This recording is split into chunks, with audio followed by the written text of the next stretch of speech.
And now to rank the live-action Catwomen. Be sure to check out my ranking of the live-action Batman, link down below. It's weird to say the plural, but I think Catwomen is better than Catwomen's, right?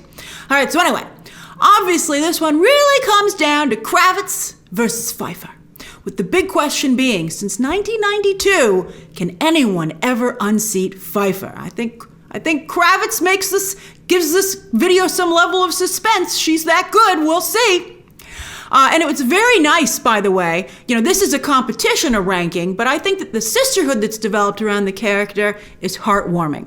With Zoe Kravitz noting that all the former Catwoman actresses reached out to her when she was cast. And it was also really cool that in the 80th anniversary spectacular comic, in the final short story, there were Easter eggs highlighting many of the actresses who've played or voiced Selina Kyle over the years. Isn't that nice? Everyone always focuses on the legacy of male characters, so it's great to see a focus on the legacy of a female character. They do that a little bit with Wonder Woman too, but of course they've really only been two. So, you know, but still, it's really nice to see. Also, before we get started, this ranking, like the Batman ranking, is of live-action versions in the movies, because then there would just be too many characters to rank. But because it's limited, I wanted to take a moment to give a special shout out to Eartha Kitt. I really love Eartha Kitt, who so famously took over the role for the 3rd season of the Adam West TV show. Now, Kitt, already a famous singer at the time, very famous, was not only great in the role, but in the 1960s, casting a black actress as a major character on a popular network TV show like The Batman was groundbreaking. And sadly, due to the time period, the producers chose not to depict a romance between Kitt and West, which makes the Pattinson Kravitz pairing all the more important. But instead, they had a flirtation between Batman and Batgirl. So, you know, really uncool, and unfair, really. Poor Eartha Kitt. It gets worse for Eartha Kitt because, like Jane Fonda, Kitt's career suffered for speaking out against the Vietnam War. But while Fonda, you know, of course, from a famous Hollywood family, was able to bounce back, Kitt unfairly had a much harder time, instead having to focus on her singing career in Broadway instead of being in Hollywood. She won over a new generation of fans with her hilarious, brilliant turn as Yzma in The Emperor's New Groove, which was also a bitter reminder of talent not recognized as much as it should have been over her career. She's just so talented and so brilliant. So I really wanted to mention her here. I thought it was important. Also, because any depiction of Selina Kyle as a black woman is undoubtedly a nod to and thanks to Kitt's performance. So I really wanted to, oh boy, I love Eartha Kitt. She deserved better. All right, so anyway, last place goes to Lee Meriwether, who played Catwoman in Batman the Movie, which was based on that 1960s TV show. That was made before Eartha Kitt was cast, and in fact, Julie Newmar would continue to play the role on the TV series even after the movie. More on that in a moment. So the reason that Meriwether is last is because both Newmar and Kitt are far better known for playing Catwoman on that show than Meriwether is, so she certainly did not make much of an impression, although she wasn't supposed to. Newmar wasn't available for the movie, scheduling-wise, so the producers wanted someone who would look so much like her that the audience really wouldn't notice that there had been a switch. So I guess in that regard, Lee Meriwether did her job. All right, then next, I'm sorry to say, is Halle Berry. To Berry's credit, even though her Catwoman movie has a very bad reputation, she still earned a huge payday for it. Good for you, Halle Berry. Collected her Razzie for it in person like a boss. She owned it like Clooney, as I talked about over in that video. And she brought her Monsters Ball Oscar with her to get her Razzie.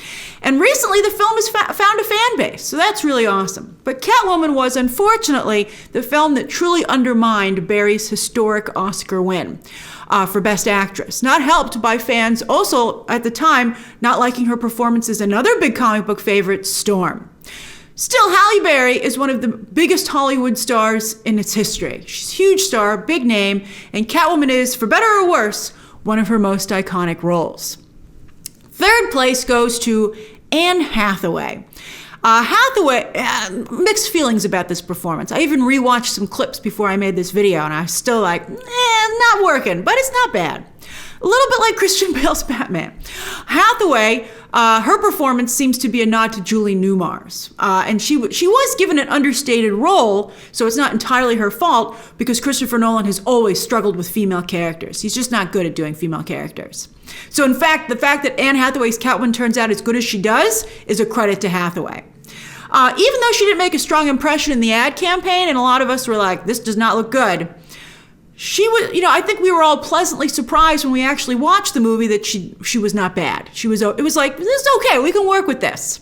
Her fight scenes are acceptable. She definitely was an elegant Selena Kyle, as the character is sometimes portrayed. And she looks pretty darn good in the suit. I think she actually looked very good in the suit. Also, she got to ride the Bat Cycle, and everyone looks good on the Bat Cycle. It's so cool.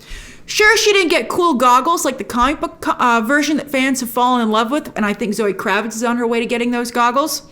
But the night vision goggles that Anne Hathaway's Catwoman had did cleverly flip up to create her cat ears. So that was nice. I don't know why she had a lace domino mask on underneath. That was weird. Anyway, also, one of the biggest problems, I think, with her performance was that her quips were not good. I don't think they were particularly well written, but Anne Hathaway did not do a great job delivering them. They're pretty bad. All right, so anyway, now for the moment of truth.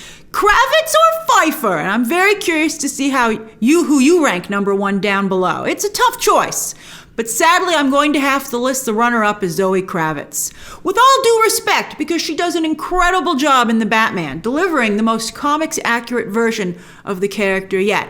She should be number one when you think of it that way. We'll talk about Michelle Pfeiffer in a moment.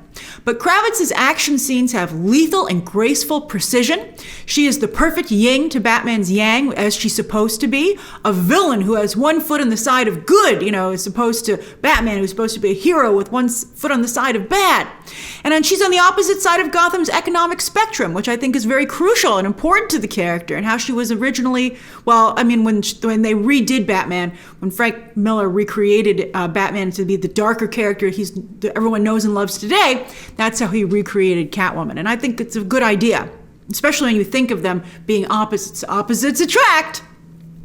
And just like it's great to see Robert Pattinson's Batman as a detective, it's also great to see Zoe Kravitz's Catwoman as a cat burglar, complete with fun, stylish disguises, which is from even the early days of the character when she was first introduced. And if Kravitz gets to continue in the role, which I hope she does, perhaps one day she will unseat Pfeiffer. But not today. Michelle Pfeiffer is still the best. Wow, she's so good in this role. Since 1992, it's still as potent as it was when she first debuted. And to think, if Annette Bening hadn't gotten pregnant at the last minute, Pfeiffer wouldn't even have played the character. Yes, Pfeiffer was a last-minute replacement, and her past relationship with Michael Keaton in real life surely added to their incredible love-hate dynamic in the film, especially because Keaton, it's rumored, had kept Pfeiffer from playing Vicky Vale in the first movie because they just recently broken up, and Keaton wanted to get back together with his ex-wife. And he thought acting in a movie opposite Pfeiffer would not really help his case. But that's really also uncool, really uncool. So I would see, maybe that added to, again, their dynamic when they finally were opposite each other in Batman Returns. Pfeiffer's Catwoman is nothing like the comics, which makes her such a surprise in the role because it's rare for a film adaptation to do such a much better job than the source material and to be so beloved by fans. We're very picky. We like it to look like it's supposed to look, but we were all like, that's better. That's better. And it's never been repeated either. No one's been able to repeat it. They never adapted it into the comics. Pfeiffer not only looks amazing, and the costume falling apart as her psyche does was a fabulous idea, but she learned how to use a whip in real life, which she can still do to this day. Wink, wink, nudge, nudge, bring her back. And was not only given incredible zingers by Heather's screenwriter, Daniel Waters, but she delivers them perfectly. She has so many great lines in that movie. And delivery is important, as you can see with Anne Hathaway's performance. And speaking of the script, she gets a new feminist supernatural origin story that is fascinating, touching, hilarious, and very relatable. I could watch that origin story on a loop. It's so good. To this day, fans are still upset that we never got our Catwoman spin-off movie, which Walters had even written and turned into Warner Brothers, but was axed because of Batman Returns' poor box office. Darn it! It has since, of course, become a fan favorite, Batman Returns, and Pfeiffer's performance, and we all have our fingers crossed that as Keaton comes back, Pfeiffer isn't too far behind. So amazing. So good. It makes me want to watch it right now. All right, and I really love Zoe Kravitz in the role. So good. I mean, really, I like the sisterhood of the character. And Kravitz and Pfeiffer are both excellent. All right, so that's my ranking of the live-action Catwoman, and I'm very curious to hear your rankings down below. And be sure to check out that Batman video as well. Subscribe today, and of course, as always, you can check out some other videos, even more videos, right now.